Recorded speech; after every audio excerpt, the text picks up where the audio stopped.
Hello, and welcome to Detroit Performs. I'm your host, DJ Oliver, and today I'm headed to the newly renovated State Theater in Ann Arbor. We'll learn more about this theater throughout the show. But let's get to our first segment. University of Michigan students are bringing environmental issues to light by creating murals around our community. We met at one of the groups whose focus was on the pollution damaging the 48217 area.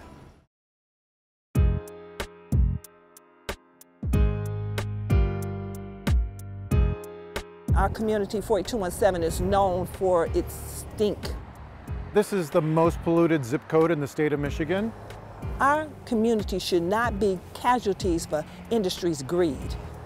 Based on the recent election and funding for Great Lakes environmental issues, last year and the call for new courses, I decided it was good timing for us to get the students out and partner with some local communities to bring in, environmental issues more out into the public sphere. This isn't our voice, this is the community's voice. We go to school at University of Michigan, we don't live here, and we are painting this mural, but we can only learn from the people that live here because this is really their situation.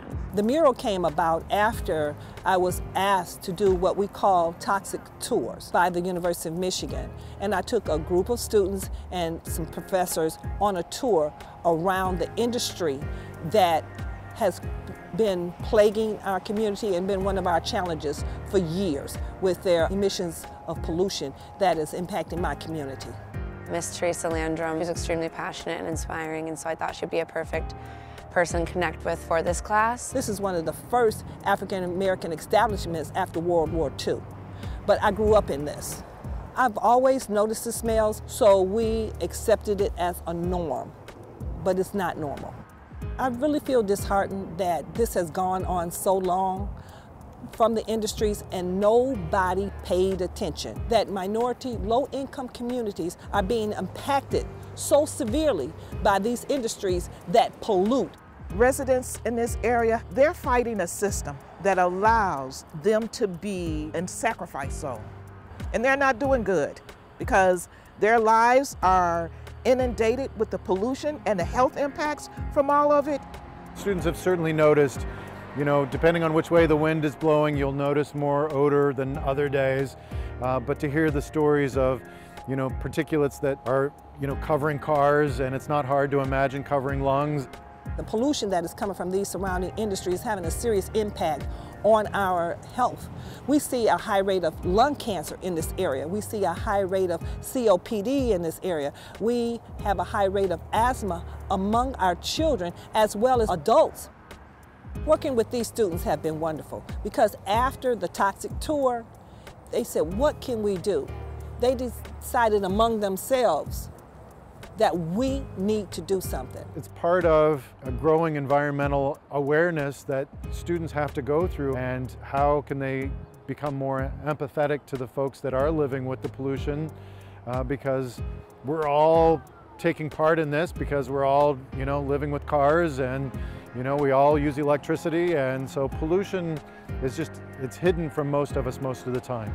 A lot of these situations are in communities of color, communities of low income, and so really wanted to target the injustices that lie there, and Miss Landrum helped us a lot with that. This mural speaks because it gives us a voice. It creates conversation. People are stopping and asking, well, what is the mural about? How did it come about? Well, then we can discuss, well, there's been pollution issues out here all the time. I was born and raised out here, but I've also been working with the community for about 15 years. So in all of these years of working together, this mural is one of the things that has been one of the high points. It's just about initiating change as best as a mural can within the community, basically to promote justice. Also, it was really important for us for the community members to be able to see themselves and their situations within the mural.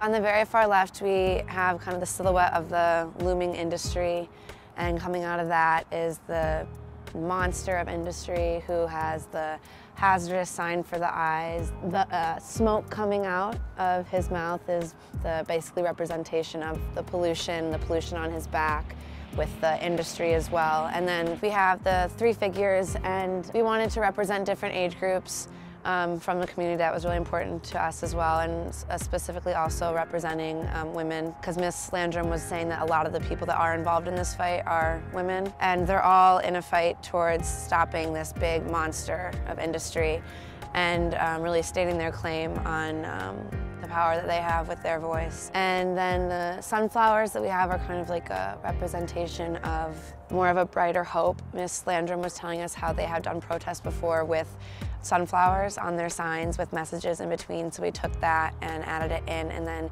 mirrored that with the gears on the other side. The images speak to me because it lets you know that community, we're becoming aware and we're tired, and it addresses that we need somebody to stand up and say, stop. We're telling the companies, we're telling the city, we're telling the state, we're telling the federal government, work with us and help stop this pollution and industry from encroaching more and more on communities.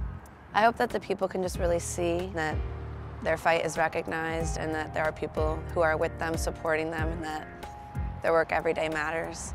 Inspiring change is, making topics visible and letting people see and understand it and acknowledge that there is a problem, and how can they come together to help fight it. And Teresa will continue to be, I'm sure, a strong voice in the community.